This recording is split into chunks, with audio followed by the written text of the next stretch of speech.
boleh sedikit update Bang terkait laporannya Densu ke FA di Polda Metro Jaya kemarin sudah sampai mana Bang progresnya? Jadi terkait laporan kami, Boleh agak kenceng Bang? iya, jadi terkait laporan polisi yang kami buat terhadap saudara Eva, itu adalah laporan yang saya buat. Saya Sogi Bagaskara selaku pengacara Denny Sumargo. Ya, sebelumnya seperti yang kita ketahui, untuk laporan polisi sudah beberapa kali dilakukan klarifikasi, baik dari pelapor, dari klien kami Denny Sumargo, dan juga beberapa saksi. Total ada 3 saksi yang sudah kita hadirkan, dan juga beberapa barang bukti yang kita hadirkan kepada penyidik. Gitu. 3 saksi itu diantaranya siapa aja tuh Bang? Ya, intinya yang mengetahui langsung tindakan pidana yang dilakukan oleh para tabas, dan juga ada dari istri Denny Sumargo. Oke. Bang, kan kemarin Bang Densu juga sempat ke Kemensos nih Bang, Iya. bersama Ci Olive dan Pak Iya. Jusuf Hamka. Iya. Jusuf Hamka. Apakah Pak Jusuf Hamka juga menjadi saksi juga Bang terhadap kasus ini atau seperti apa Bang? Untuk Pak Jusuf Hamka sejauh ini belum kita hadirkan karena kita mengikuti perkembangan dari hasil penyelidikan kepolisian. Begitu. Tapi untuk saat ini Pak Jusuf tidak kita hadirkan sebagai saksi. Oke. Bang, kalaupun misalnya terbukti benar ada indikasi tindakan kejahatan yang dilakukan FA terhadap klien Abang, ancaman pidananya mungkin seperti apa Bang? Ini kan banyak sekali laporan-laporan dan dia juga sebaliknya juga melaporkan orang-orang gitu Bang. Ya, bisa dilihat sendirilah sesuai apa yang sudah dirilis oleh pihak kepolisian. Intinya dari kami betul-betul ketika sudah melaporkan polisi itu kita melihat bahwa ada unsur pidana yang dilakukan, dan juga kita berjuang untuk bagaimana laporan kami bisa berlanjut sampai ke pengadilan dan orang tersebut diadili. Gitu. Jadi kami bukan pengacara yang asal lapor. Yang kita ini pengacara itu harus menjaga marwah officium nobile. Gitu. Ketika kita berbuat sesuatu atau menuduh orang sesuatu, kita bisa buktikan.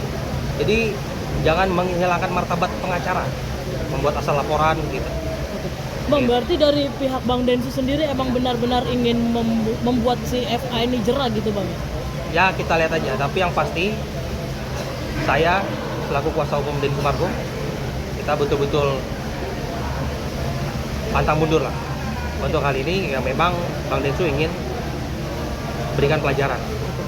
Bang, kemarin juga sempat ramai dalam postingan status WhatsApp FA sendiri dikatakan kalau Bang Densu ini melakukan penyogokan terhadap Agus senilai 300 juta rupiah untuk mencabut LP.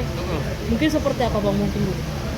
Iya, jadi yang sebetulnya mungkin teman-teman media udah wawancara juga sama Densu kan, apa yang dia sampaikan ya, begitulah faktanya. Tapi pada prinsipnya begini, Densu ini intinya ingin persoalan ini tidak berlarut-larut, tidak melebar kemana-mana, dan juga ingin Agus segera mendapatkan pengobatan. Maksud dari diberikan uang itu, yang saya ketahui, itu adalah supaya Agus bisa segera berobat, untuk bisa tanpa harus menunggu keluar dari yayasan atau berlarut-larut, karena harus diobati. Lalu adapun syarat yang diberikan itu, tentu itu supaya perkara ini tidak berlarut kemana-mana. Yang intinya kan juga Agus bisa mendapatkan apa yang dibutuhkan saat ini, termasuk terkait dengan pengobatan gitu. Bang, katanya juga Densu juga berpeluang dipidana karena membuka donasi secara legal tanpa ada persetujuan dari Kemensos dan Dinas Sosial. Maksudnya secara ilegal? Ya. Iya, kalau secara ilegal silakan aja. Kalau memang itu ada faktanya, tindakan yang dilakukan kita dalam tindakan kemanusiaan dilakukan Densu itu perbuatan melawan hukum, silakan ditindak, dan juga silakan kalau memang uang itu disita silakan. Kalau itu untuk penegakan hukum dan kemaslahatan bersama, lebih baik diambil, menurut saya. Begitu. Tapi gimana sih Bang, seorang Abang sebagai lawyernya melihat sebenarnya kan ini niat Bang Densu baik ya, memberikan 300 juta untuk membantu Agus agar masalah ini cepat selesai, tapi malah disalahartikan oleh pihak kuasa hukumnya sebagai indikasi menyogok kliennya Bang. Iya. Kalau menyogok sih saya rasa kurang tepat ya. Namanya kita menawarkan, tentu kan kita mencari win-win solution. Masa kita udah berikan apa yang dia butuhkan dan supaya ini perkara beres kok untuk mencabut aja ini. Sebetulnya ya berkaitan dengan proses hukum ya silakan aja, pasti bakal dihadapi juga kan. Cuma intinya dengan niat baik itu kan kita berikan supaya perkara ini case close, tidak menjadi kegaduhan yang berlarut-larut. Di muka publik kan tidak baik juga ya. Gitu. FA juga akan segera melapor Densu ke KPK. Nih lapor lagi. Ya itu saya nggak mau komentari tindakan dari saudara FA lah. Cuma yang pasti definisi korupsi itu apa sih? Ya kan? Ini ada pejabat negara nggak di antara mereka? Ada merugikan negaranya atau tidak? Gitu. Harus jelas juga ke KPK mau ngapain. Kalau silaturahmi ya nggak apa-apa. Semua warga negara boleh silaturahmi. Gitu. Tapi kalau untuk proses hukum itu menunjukkan, menurut saya sebagai lawyer, itu menunjukkan ketidakmampuan dia dalam menganalisa perkara ini mau dibawa kemana dan bagaimana mekanisme penyelesaiannya. Gitu. Ini biar masyarakat yang menilai. Ini menjadi pelajaran juga bagi masyarakat untuk hati-hati milih pengacara. Ya kan? Mau beres atau mau makin kacau. Gitu. Kalau saya nggak banyak bicara.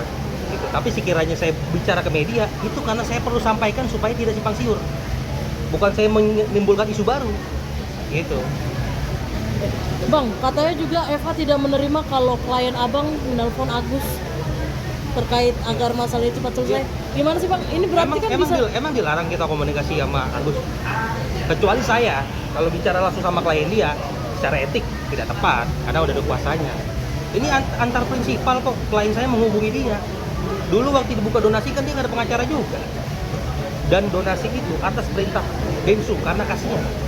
Pada saat itu ya, Novi tidak ada satu kata pun minta dia diberikan donasi pada saat itu. Gitu. Oke, bang balik lagi ke laporan yang ada di Polda bang. Mungkin untuk agenda selanjutnya atau update-update selanjutnya seperti apa nih bang? Yang pasti sekarang udah lidik, kita tunggu aja.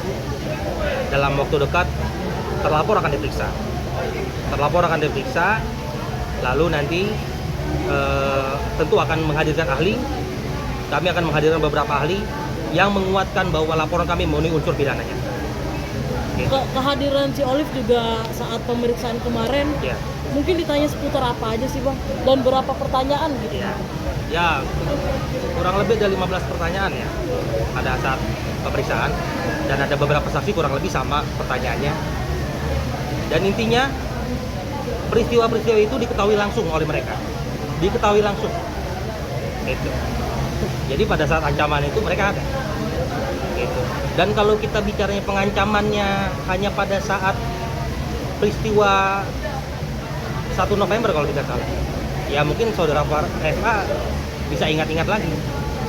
Mereka berapa kali, dia berapa kali ada lontaran ucapan-ucapan ancaman kepada klien saya. Ancamannya dalam bentuk apa bang? Mungkin yang di status. Sekarang saya tanya sama kamu. Ya kan, kalau lu berani menghina gue hajar lu. Kalau mau tangan kanan ke rumah sakit, tangan kiri kuburan. Itu hajar artinya kekerasan apa hukum jamin rakyat katanya? Itu. Hah? Gitu. Itu nanti ahli lah yang bisa menjawab itu. Berarti... Ini gambaran aja ya kan. Sebetulnya banyak lagi poinnya, cuma supaya masyarakat terang lah apa yang saya sampaikan. Banyak juga yang mendukung Bang Densu Ya terkait syukur. permasalahan Karena ini. masyarakat melihat sebetulnya kita dalam posisi publik juga harus penting juga dalam menangani perkara gitu. Masyarakat sudah cerdas kok. Ini sekarang era digital, informasi dapat dengan mudah didapat dari handphone. Mereka bisa menilai gitu. Makanya dalam ucapan, dalam tindakan harus kita hati-hati betul. Saya bukan pengacara yang mau terkenal karena dihujat. Itu. Nah. Saya maunya terkenal karena terhormat. Oke, Bang, kemarin juga sempat FA melaporkan lawyernya Teh Novi. Namun Laporin ditolak. diri dia. Ya, namun ditolak. Seperti Tahu dari yang- mana ditolak? Ada info tim yang ada ya? di sana. Dari dalam ya? Ya, info dari Ya. tim yang liputan di sana. Iya, dari liputan sana. Berarti kan itu A1 ya. Berarti memang pada saat liputan laporan itu ternyata ditolak. Nah, itu kemampuan dari analisis seorang lawyer seharusnya ya. Ketika membuat laporan polisi, dia harus menyiapkan kronologis yang tepat. Lalu menyampaikan unsur pidananya apa aja, pelakunya siapa, pasalnya apa. Jadi ketika menampilkan penyidik, itu terang. SPKT kita harus kita jelaskan. Jadi dia bisa menentukan masuk apa tidak nih unsur pidana. Kalau tidak ya pasti ditolak. Itu menunjukkan keprofesionalisme seorang lawyer di situ diuji. Pintu masuknya kan itu. Bang, akan ada agenda nggak pertemuan Densu dan FA sendiri di Polda terkait laporan ini? Sejauh ini sih enggak ya, karena memang kita ikuti prosedur dan rangkaian penyelidikan dari kepolisian, dan sejauh ini tidak ada agenda untuk restoratif justice. Yang memang kita sejauh ini memang mau lanjut sebagaimana kita laporkan supaya terang bahwa ada unsur pidana yang dilakukan gitu.